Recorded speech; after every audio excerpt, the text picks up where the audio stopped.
complex on the screen, healthcare in between. Physics, art, and math got us down this path. Historical tales come alive, where science and stories dive. Blended facts with heart, knowledge from the start. Meet rich blues we sing, to the future memory. Health and science in the mix, Meet got the fix. Complex subjects made right clear, now every episode in ways that we actually acquire the leads the way, and ways that make me more efficient. in the world of digital streams, turning knowledge into dreams. Through the tales of old, new stories unfold. Thank you so much for joining with me. It is truly an honor and a privilege.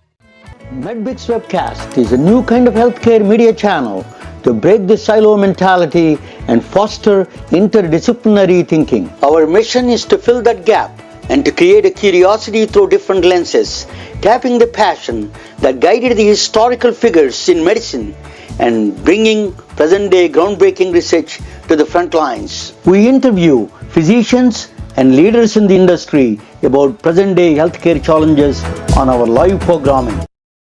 Hey, welcome to the MedBits Webcast. I got a different scene in the background. Do you see that? I'm in a different city of Atlanta. I'm in Atlanta, city of Atlanta right now. Okay, but anyway, this is my hometown. I've been here a long time, for 30 years. I started my career here, so Atlanta is my hometown actually. So I went on the way here. I went to the American College of Cardiology conference in Chicago. It is in Chicago in the McCormick Center. It's a huge, very well-known center. We have American College of Cardiology. All the cardiologists from around the world come down and talk about diagnosis, therapies, new diagnostic equipment, new therapies, all those things, new medicines. All of them, they get together and talk about it in a lot of big conference. I attended that one. So we had a great. I'm a part of the association called American Association of Physicians of Indian origin. We have 6,000 cardiologists from India practicing in the United States. I'm an active member. I'm not a physician, but I'm a member, and I'm really helping try to help the organization. The founder of that organization is Dr. Naveen Nanda, is a close friend of mine. Heart disease is the biggest number one disease. Okay, that is a really challenging. But we did a lot of advances. Dr. Nanda is a pioneer in this area. So I'm going to show you just briefly about the picture. We had a fun in this one. Let me add the scene for you here. Let me add the scene for you. That's I'm going to get you. Just give me 1 second. I'm going to get you this video. Oh yeah. Okay. I hope it plays.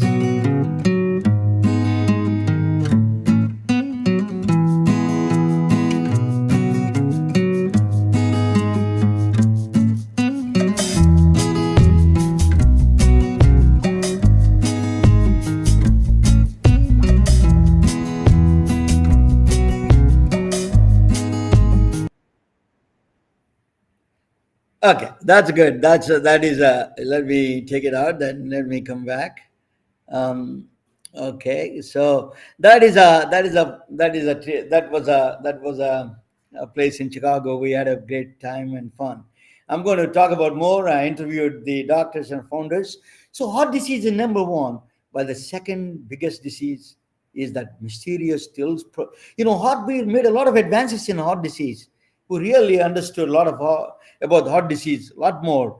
But in the cancer, the second deadly disease, we don't have much understanding. We're struggling. We spend billions of dollars, if not $1 trillion. It's a huge investment. Went through NIH, all over the world. They spend a lot of money on the cancer treatment and cancer research. But unfortunately, we didn't crack the origin, the real holy grail of the cancer. We just peripherals, we know some of the things we understood some extent, but the biggest challenge is cancer is still a puzzling disease in my view. So how do you, if the grants are $1 trillion grants going to NIH, from NIH to universities, and then pharmaceutical companies, there are still, we have not got any bigger outcomes. This is Einstein used to say, when if you keep on trying the old things and don't expect new things, anything new resolves. So we need to try to do something different. So we need to fund small startups, small cancer startups. In the That maybe 1,000 companies, they give $1 million each. Maybe they find something, because by using AI and quantum computers, they may find some solutions. So pioneer in this work, who is leading this kind of a startup cancer system, is Roger Royse. Of all the people in the world, is an attorney, is a tax attorney, is a startup basic class attorney from Silicon Valley, very veteran attorney, is a good friend of mine. Let me bring him to the main stage. Welcome, Roger. Roger, welcome to the. How did you get this involvement in the? Tell me a little bit background of yours, and then tell me why you were so much interested in the cancer startups. Okay, I wasn't sure what we were going to talk about tonight until just now, but that's okay. Yeah. We can run with that. So my name's Roger Royce. I'm a partner with Haynes Boone in Palo Alto. We're an AmLaw 100 law firm, and I do emerging growth and venture capital. That's startup companies, and that's formation, financing, and M&A exit. And as you know from my prior appearances, I have a background with agriculture technology startups. About 10 or 15 years ago, 10 or 12 years ago, I started a community called Silicon Valley AgTech. I come from an agricultural area. I have a lot of tech company clients. They were creating solutions to solve problems in food production and distribution. And that's how I got very interested and involved in that. More recently, I've become very interested and involved in oncology technology. And these are the startup companies that are solving the problem of cancer specifically. And you're absolutely right, Romano, when you say this is startup land. The large pharmaceutical companies are working on, let's be honest, they're driven by profits and they're risk averse. And they are driven on making the incremental improvements that don't really create tremendous amount of risk, but will justify the tremendous amount of money that has to go into them, mostly just trying to get through the FDA approval processes to get to market and get the product out in the hands of the consumers. Well, if you have shareholders to report to, like they all do, they're publicly held companies, you're not going to be very excited about swinging for the fences and taking big risks and placing big bets. That's what startups do. And this is an area that needs to be disrupted like no other that anyone has ever seen before. It is an area, and for a couple of reasons. Number one, let's just be honest. What we have is not working, okay? This problem is not getting, we're making incremental improvements, not the big improvements that we need to see. I was looking at the stats from the American Cancer Society the other day, and you can see, well, some cancers have gone down over the years, like lung cancer, because, who smokes anymore? Many other cancers have increased, okay? Well, how can that be? How can the incidence and the death rate be increasing in this day and age? So what we have now is not working. We need to do something different. What is that different thing? Well, I have seen so many technology companies now over the last 2-3 years that have just game-changing solutions and game-changing technologies, pharmaceutical solutions, immunology, even mechanical solutions. So there are big things out there. And I'm doing my best to try to get them to market. So, what are the complexities involved in the things like scientific? It is a complex. Cancer is a complex disease. It is a heterogeneous kind of thing. So, it is a lot of failures are there, high-end R&D. That's why a lot of people are averse to investing. The regular investors, angel investors or traditional investors, they're kind of nervous about investing in the cancer startups. Where do you think you can get how can you attract this kind of investment from? Who are the people that we need to really address to? Yeah, the venture community, the angel community, the affinity investors, typically that's family offices. All of the large nonprofit organizations have a venture investing arm, not just in oncology, but in other areas, for example, which I also work with. So we're all coming together, and it is definitely happening. And the constraints here now are there's a lot of companies, and the constraints are getting them in front of the right investors, the affinity investors. And then, of course, the elephant in the room, of course, is the regulatory process here in the United States in particular, because there are proven therapies out there now that you can get them in one of two ways. You can go to another country that doesn't have an FDA, or you can try to get some sort of special exemption and find a care facility that will actually go beyond standard of care under maybe a clinical research program, clinical trial, right to try, something like that. And it's just a very cumbersome procedure. And I talk to these companies and I see things that just blow me away. And I say, that is awesome. I say, when is that going to be available? Oh, 10 or 15 years, FDA will approve it maybe in that amount of time. And those are maybe the more extreme cases, but you get the idea. It's just a very expensive regulatory process here. Roger, can you give me a couple of examples of these startups, like one or two examples, which one they come across to your table? Yeah, God, just almost every day. So there's one, this is really fascinating. And I just read on LinkedIn today that they closed a funding, and I helped them as well by introducing them to some people that are very interested. But it's a group of young, smart guys from Harvard that came up with a stem cell therapy that it uses. So if you know what CAR T therapy is, this is very much in use in leukemia, lymphoma, and that's where it started. You basically re-engineer the T cells. The CAR is shimmering, so basically you re-engineer these T cells to be toxic to cancer cells, just at a super duper high level. Well, but it hasn't worked in solid tumors. Okay, well, here's some guys that said, you know what? We think with our gene splicing and our CRISPR technology, we can make that work in solid tumors. And in fact, we're going to go after the toughest one. We're going to start with glioblastoma. And early indications have been super promising. They did raise venture funding now. They were able to prove that much of the case.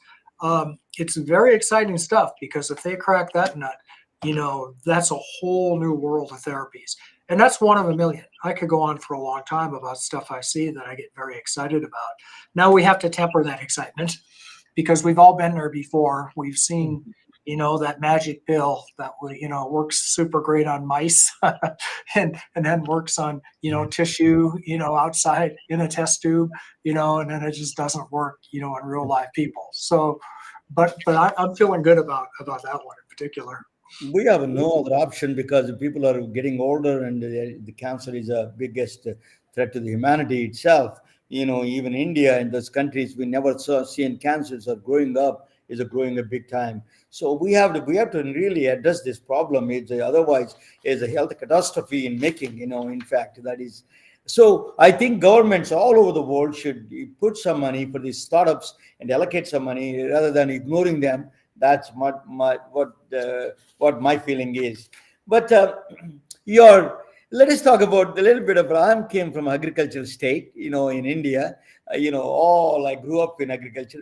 Tell me, agriculture technology. You are very, very much into, besides into cancer, this startups scene. You are also in agriculture technology. You do conferences in agriculture technology. A little bit go in that direction for a couple of minutes.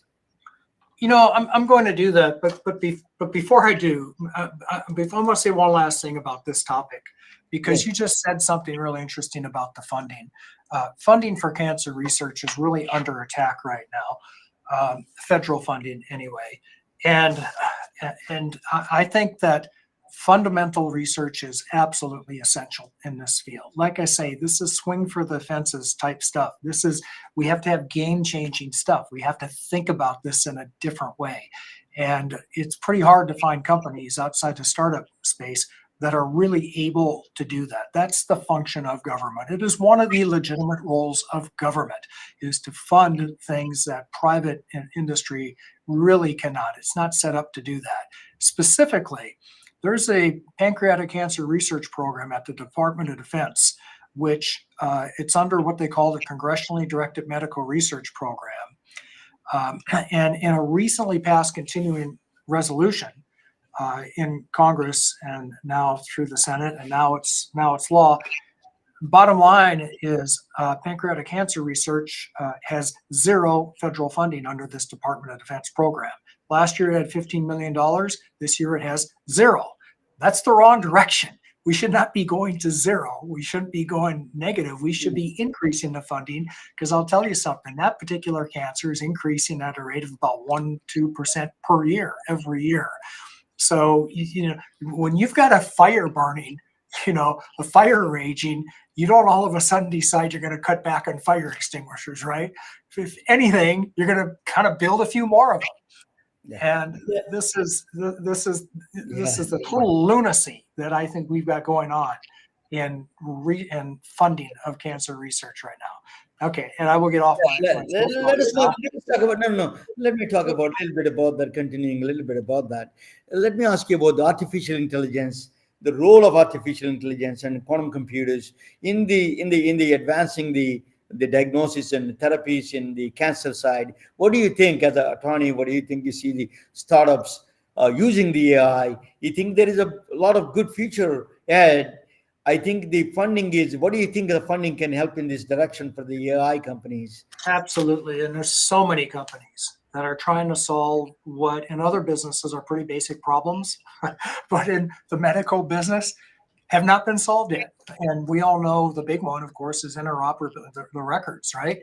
Like one hospital can't read the records that another hospital has on you, that another doctor has on you. And I've seen so many companies trying to build tools and then go one step beyond that and say, well, okay, what can we glean from all these records? Let's use AI. And another step beyond that saying, let's have the patient enter data throughout the day, or maybe we pick it up through biometric markers and see if that tells us anything. And we are getting there bit by bit, more and more. I'm wearing, as you know, an Oura ring. You probably heard of these. I've got a Whoop, and all of these are bit by bit. They're using tools sort of like that. In other words, my Oura ring will let me know when something's wrong before I even feel it, right? It'll tell me. My Whoop will do the same thing. And so that's a step in the right direction. And I'm seeing a lot of companies, using really good, solid, both AI tools at all steps, diagnosis, treatment, drug discovery, at all steps in the process. AI is really playing a dominant role. Now, it's not good enough yet, I don't think, but it will be someday. We just got to keep working on it. I have a dear friend joining with me from Atlanta. She's been a friend for a long time. She is a doctor of consciousness studies. So the Ursula Lentini. So she has some comments about she comes across a lot of cancer patients, a lot of cancer. This is the kind of thing she comes across, the families. So she wants to ask questions and some comments on it. Go ahead, Ursula. Any questions for Roger? And then you can make some comments on it. Can you hear me? She's frozen. Her screen's frozen. Well, while we're waiting, let me just say another thing. I think, and this goes way beyond what I do for a living, but I can't help but come to some conclusions. Yeah. And I see a lot of companies that are really way at the back end solving the disease after it's occurred. But there are another group of companies that are more focused on health, wellness, and longevity that I consider under the umbrella of health tech that I work with. And the philosophy is that, look, it's the best way to deal with chronic illness is to not get sick, right? So what can we do to not get sick? What can we do to reduce the odds of that happening? And there are a lot of companies that are creating tools that are going to help people do that. I suspect your friend, Dr. Ursula, probably speaks to wellness as well. Speaks to Improve our general health. Yeah. Can you hear me?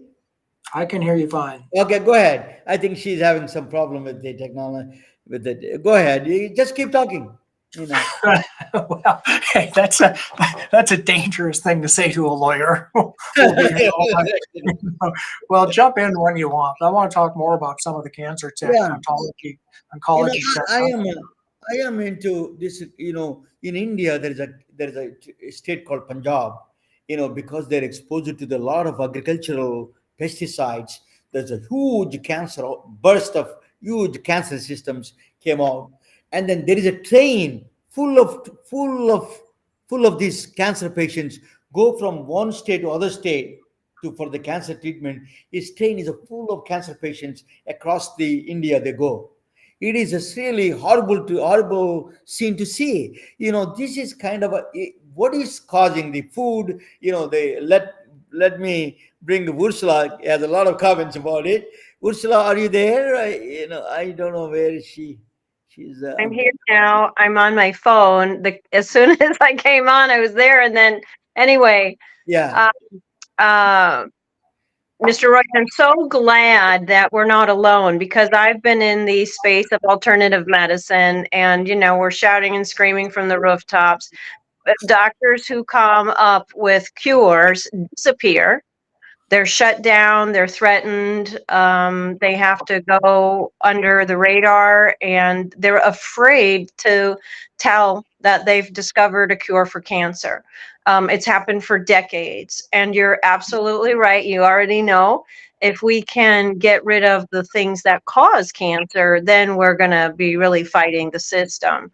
I just recently found out that the cigarette companies, who you just said who smokes anymore, who are profiting handsomely, have moved to the food industry to make sure that the addiction chemicals that they were using in cigarettes are now in foods, and those are the things that are causing the cancer. We all know that 100 years ago, when we were eating farm fresh food and going to people's houses for dinner, eating handmade food, people that didn't even know what cancer was.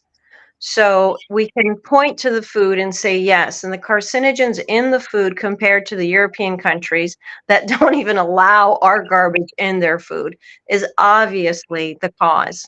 So when we look at our country and say, how can the food industry poison our children specifically because they're weakening the immune system, not promote breastfeeding, which completely boosts the immune system, and then we can't fight about it. Parents and families can't fight about it. So when we can address things in that direction, the other direction, which is the same direction, if somebody has cancer, they could go on a raw food, they could go on an extreme cleanse, they can do infrared treatments, there's natural things that are mistletoe, there's all kinds of natural things that are available. It's if the cancer's caught soon enough that it can be affected when it's into big tumors. So what do you think about everything I just shared? Well, you said a mouthful.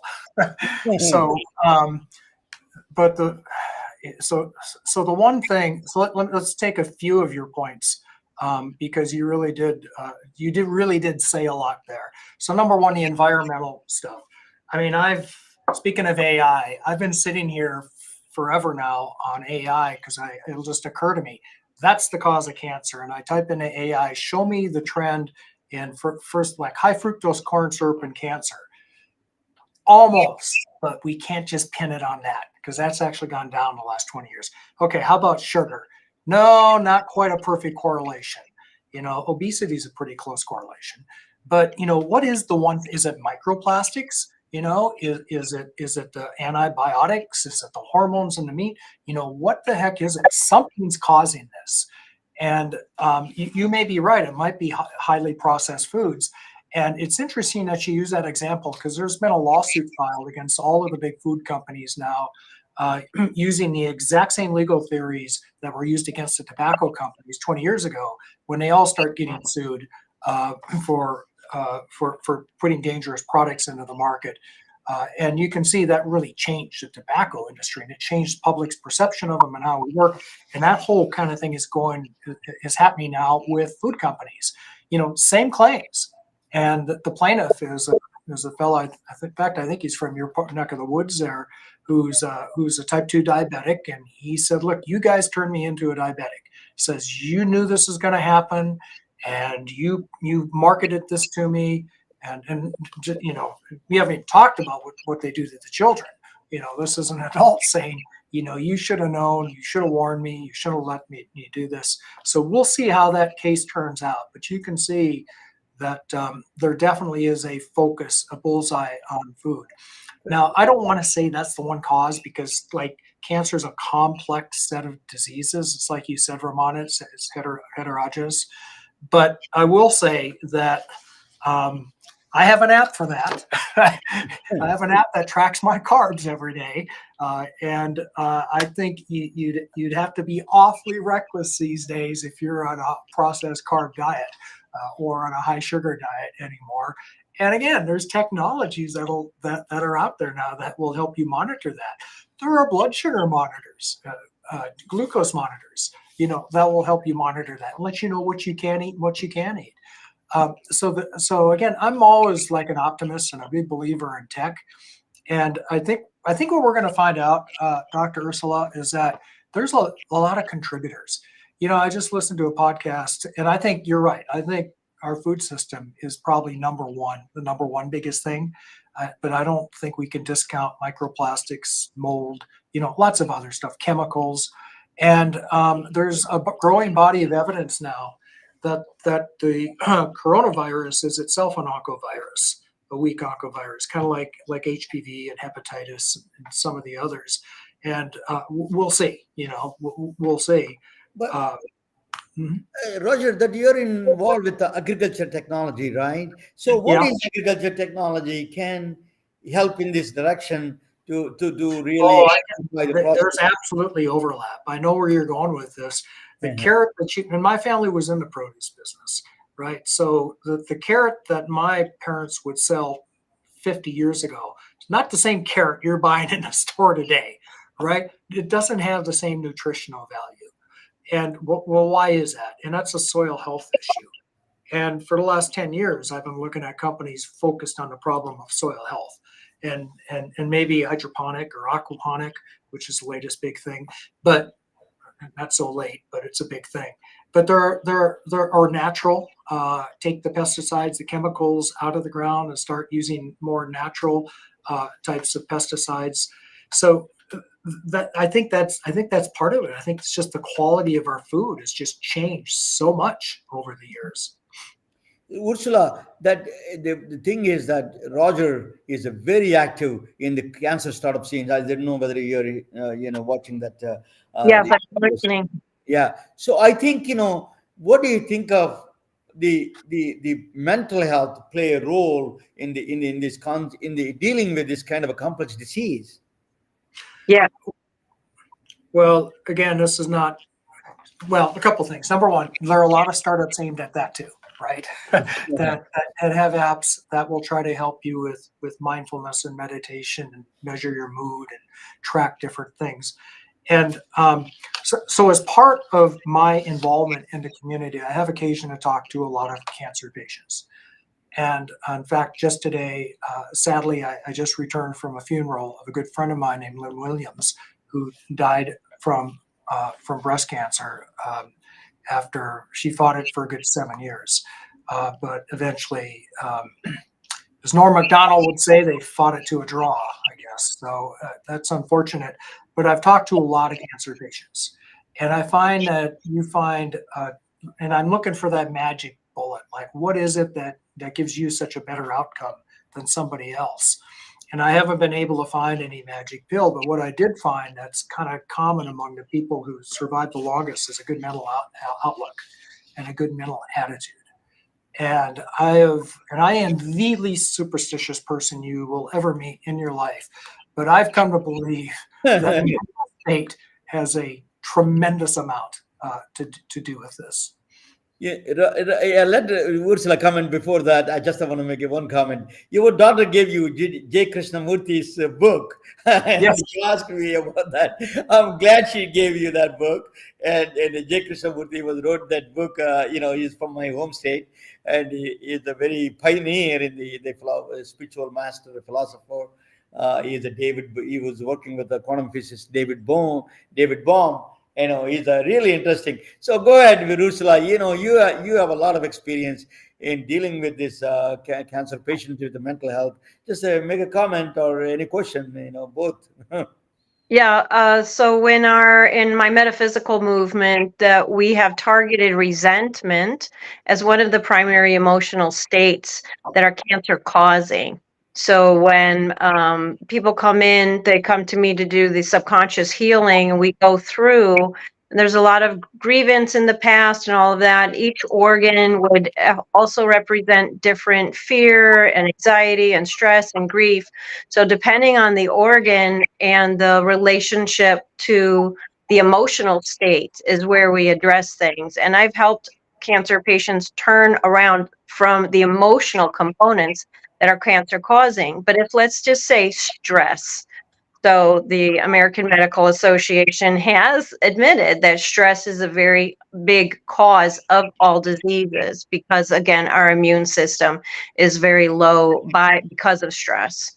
So when we talk about meditation and spending more time in nature, spending more time with actual human beings instead of on our cell phones, that all boosts our immune system and the happiness factor.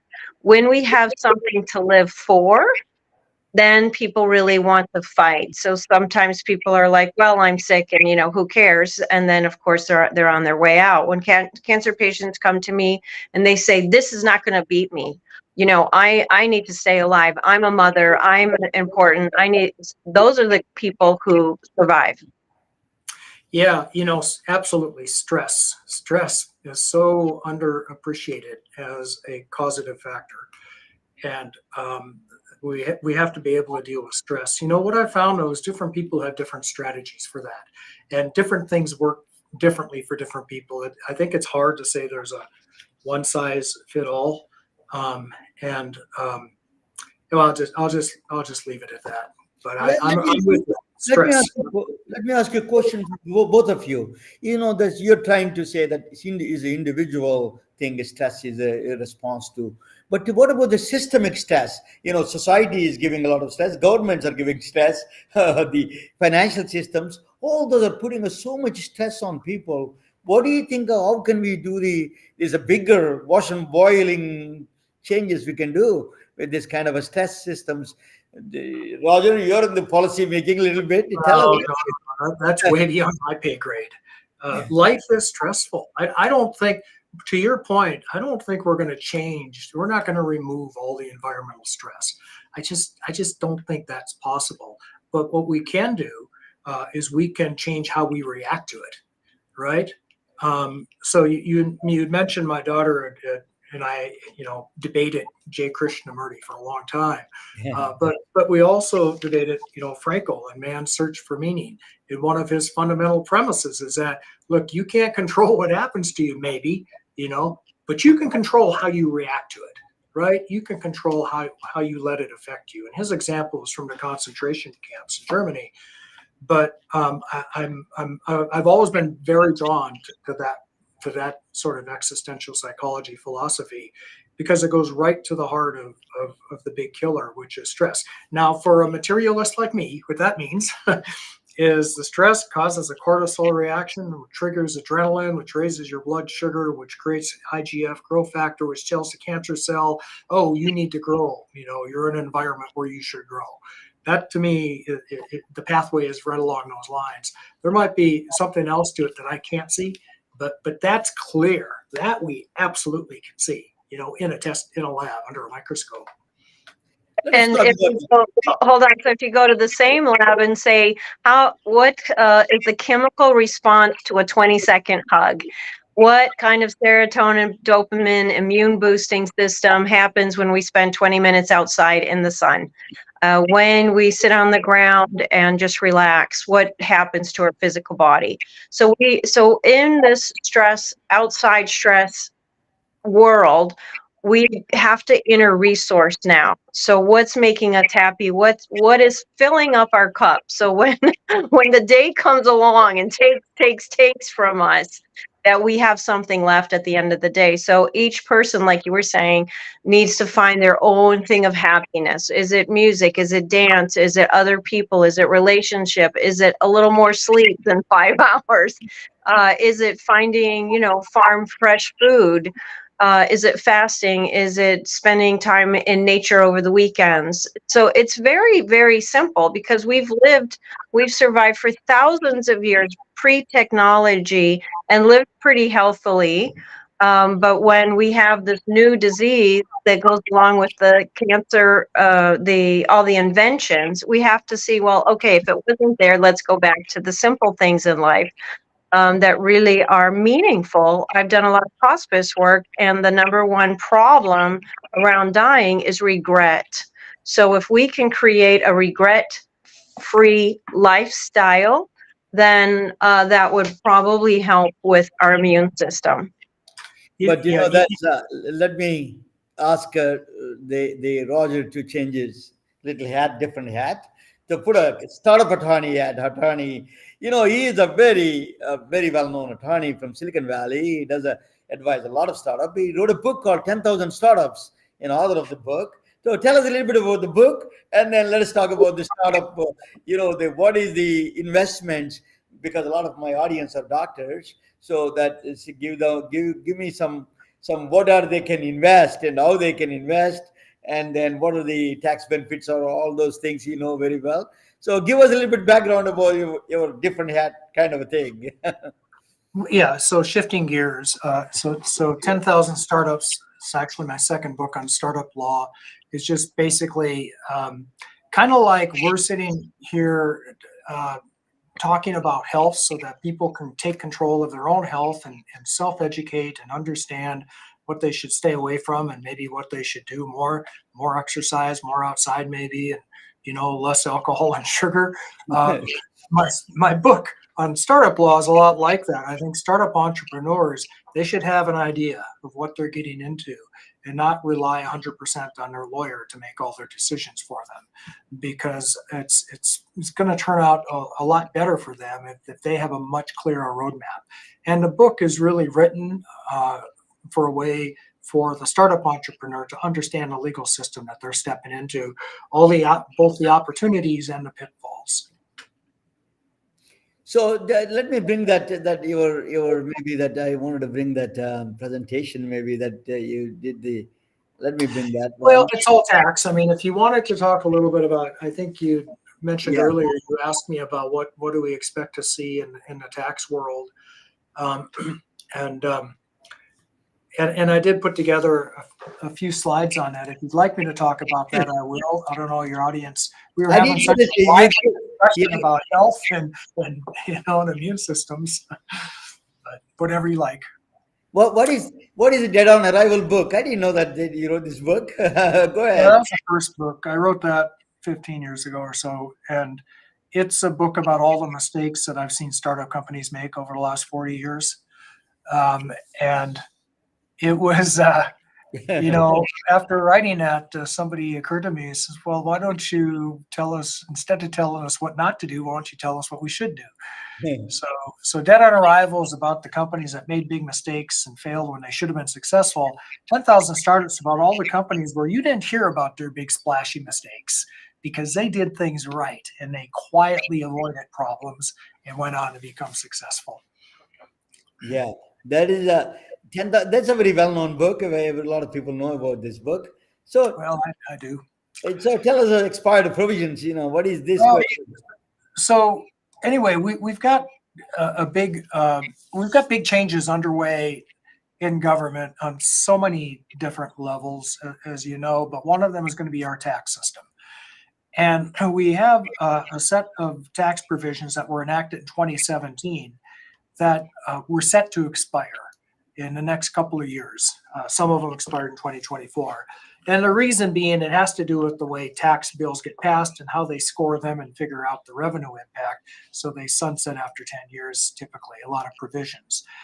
And there is a battle going on in Congress right now because some people want to make these tax breaks that were given 10 years ago permanent, and some want to let them expire. Some have expired, but might be reenacted and enacted back into law. And here's three of the big ones that have already expired: bonus depreciation, some interest expense deductions, and capitalizing R&D, which is a huge deal here in Silicon Valley for tech companies. If you go to the next slide, I've got a list, and I just put a link from JCT. It's a government agency. It's a government publication that goes into great detail if you want to see which provisions are going to expire. There's a lot of them. There are individual income tax rates, low income tax rates. There's several energy tax credits.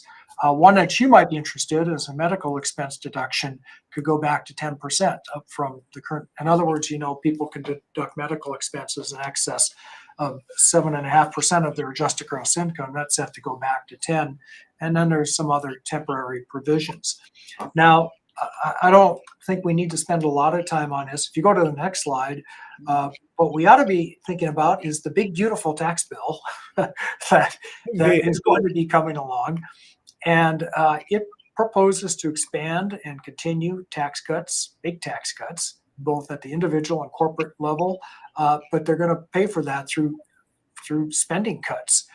And, programs like Medicaid and social services are up for grabs these days. I don't think they're going to go anywhere, but just keep in mind that is a debate that is going on, the idea to stimulate growth. A couple that you hear a lot about, if you go to the next slide. Yeah. Let me ask you before you go to the next slide. These tariffs you're talking about, where is all this money coming from the tariffs? Are they going to invest in the manufacturing or what do you think the overall plan of these tariffs, money coming from the tariffs area? Yeah, who knows? We all know about Liberation Day, and now we're under the tariffs. We saw what happened to the stock market. And as we all know, the theory behind the tariffs is that that's going to influence consumers to buy more American products, which will generate U.S. manufacturing, which will create U.S. jobs. I don't think the tariffs, who knows, they might be a revenue raiser because maybe people will continue to buy from foreign parts or foreign manufacturers and just end up paying the tariffs that go to the federal fisc. But that's not the intention, and that's not the purpose. And I kind of doubt that'll be the effect. But anyhow, that's all I'll say about tariffs. And again, way beyond my pay grade. Yeah, Roger, I want to ask you a couple of questions, and probably you don't have the slide about that. A lot of doctors are interested in the convertible notes and safe notes. Just can you comment on that, both of them? What are the easier way to invest in the channel for them, for the doctors to invest their son-in-law or their nephew, whoever it is, they want to invest. Can you give us a little bit of a background on the convertible notes and the safe note, both of them? Well, yes. So if you, Mr. Physician, are the investor in the company, the company is going to give you probably not equity because that's very expensive. They're going to give you something that's very equity-like. It's either a note that will convert into equity down the road, or these days it's almost on the coast, on the West Coast especially, it's always a safe, simple agreement for future equity. And it's basically an instrument where you give the company the money now and they give you the stock later at a time when we know the company is going to more likely to succeed, and it has a valuation and can price its equity and give you some benefit, maybe a low valuation for getting in early. That's the standard way of doing it. You want to take that as an investor to keep your costs down, keep it simple. You want to give that as a company for the exact same reasons. So that's how all the seed fundings, right up until the first, what we call a price round, get done these days. And both of them safe. So these are all the instruments, financial instruments are going to be valid in the new government now. The safe and convertible note that's safe in this present system. What do you think of that? Nothing's going to change. And you raise kind of an interesting issue. The beauty of the post money safe, they call it, is that even though you're not going through all the trouble of giving voting stock to somebody, they still can take the position that what they have is what we call qualified small business stock. And qualified small business stock is stock issued by a business worth less $50 million in an active trader business. It's originally issued as a C corporation. Almost every startup meets all these requirements. And that means the investors in startups, they have this QSBS. Well, why do you want that? Because if you hold it for 5 years, sell it, you don't pay any federal tax on up to the greater of $10 million or 10 times your cost basis. That is a huge giveaway, zero federal tax. And I know venture capitalists that have moved to states with no state income tax like Texas, and all their income is QSBS, and they live in a tax haven in the United States. They pay zero tax to any state or federal agency. That's a huge giveaway, and nobody's talking about that. That's safe. We're talking about getting rid of carried interest. We're talking about the state tax deduction. We're talking about not taxing tips. We're talking about not taxing overtime. Nobody's talking about taxing QSBS. And every year that comes up and it never goes anywhere. This year it hasn't even entered the public dialogue. So, if they wanted to talk with Roger Royse, that's a number, that's a telephone number, and his email address is very straightforward. He's a partner in the Roger Royse Haynes Boone, the very prestigious legal firm in Silicon Valley. So that is where you can reach him. Roger Royse, you just Google him, he's all over the place, everywhere he's there. So let me ask you, we started with a cancer. Let me bring it back, all this. Let me take this one out. So we all, that's all. Let me just me do this. Yeah. So Roger, what do you think we are all struggling? The cancer startups, you are really evangelist for this. You're trying to do last 1 year. Every time there is a thing, so you're progressing about this kind of cancer startups. You're inviting a lot of people. And what do you think the doctors can do, or physicians, healthcare executives, hospitals can do to promote this kind of cancer startups? Well, again, I think the best way to deal with cancer is not to get it. If you do get it, to catch it as early as possible. And then I want to circle back, something I've been wanting to say, and I keep forgetting, but I agree with Dr. Ursula 100% when she talks about protecting the immune system. I mean, it's really all we got. At the end of the day, that's the only thing that's standing between us and disease. And I would really like to see, I guess, in a perfect world. And by the way, I am not anti-doctor. I'm as pro-doctor as they come. I have so many friends that are doctors. My hat's off to you for doing what you do. But I think the U.S. medical system is really designed to treat the disease instead of preventing the disease. And I really would like to see more doctors in a position, to say, hey, you might want to start thinking, about changing your diet before you become pre-diabetic or diabetic, or you might want to, think about, balancing the right foods and meals and supplements before your immune system is so trashed that stuff starts to happen. And I don't think that really happens that much in America. I want to say that the education system for the medical industry is not including anything else besides what they've been taught. So if someone comes in and says, I want to help people, health is really important to me, my family members have died, or my dad's a doctor, or whatever, they get in and there's one track, because alternative medicine, which is traditional historical medicine, is not taught there. So the best startup companies that I would love to see, people saying, okay, this is medicine, this is medication, and here's all the other ways that we can create health for ourselves, our families, our communities, our country. And I think that would be something, because there's such a need for it, and it's not really organized. It's pocketed.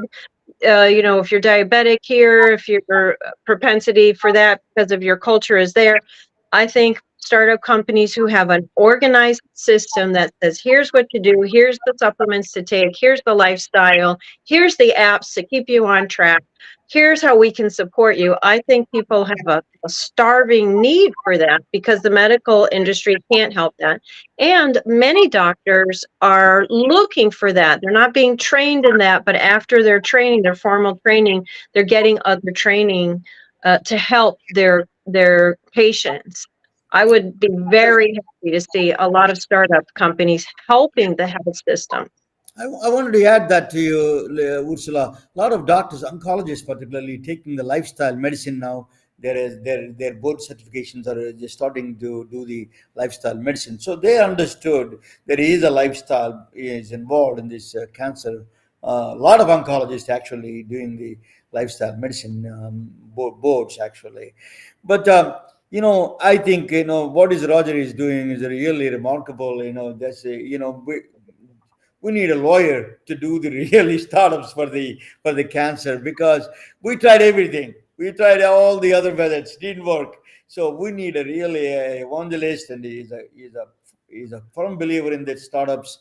And then he is an ecosystem that he is trying to build the cancer startups. I think you are onto something, Roger. I think the whole world has to support you, and I think is the whole world needs it. So I'll let you do a final comment, Roger. My final comment is I want to do a pitch for cancerpatientlab.org. I'm on the board, where we believe that informed and engaged patients get better outcomes. And we do weekly webinars. We have patients, we have oncologists, we have integrative doctors like yourself that come in and talk, scientists, researchers, startup entrepreneurs. And that's where I'm seeing a lot of kind of the really new, really interesting research. Secondly, my own website that I created, cancertherapystartups.com. You can take a look at 10-minute videos from a couple dozen, I guess, oncology tech companies that I've seen and I like. I got them all posted on the website. Think of it as a demo day, online. And then thirdly, the final thing in this space, together with my good friend Bob Carr from SV Link, we're going to go ahead and create an oncology tech conference here in Silicon Valley. Hopefully, we wanted to do it this summer, probably be next fall, here in Silicon Valley, where we're just going to try and bring the community together in a live venue and give the startups some panel exposure and some pitch exposure. So stay tuned. So delightful to talk with you, Roger. It's always a pleasure talking with you. And Ursula, you're always, great advice you give. Roger, you're a treasure to the Silicon Valley and in the startup scene. I think we all need this kind of a help. A lot of doctors and all the healthcare community needs a person like you to be really a spokesperson for this kind of big challenges. Thank you so much for joining. And if you want to hang around for a couple of minutes after the podcast, you can talk. And then let me say goodbye, good night for all of you. We are retelling their stories through our patented designs that can be worn on scrubs, t-shirts, printed on conference bags, and endless other promotional materials. Daily Wear for Medicine is the first ever of its kind to create curiosity in medicine through visual art. We at MedBricks are celebrating unsung heroes of the past who made enormous contributions to the field of medicine. through our unique campaign called Daily Wear for Medicine. You can wear it, carry it, and give it.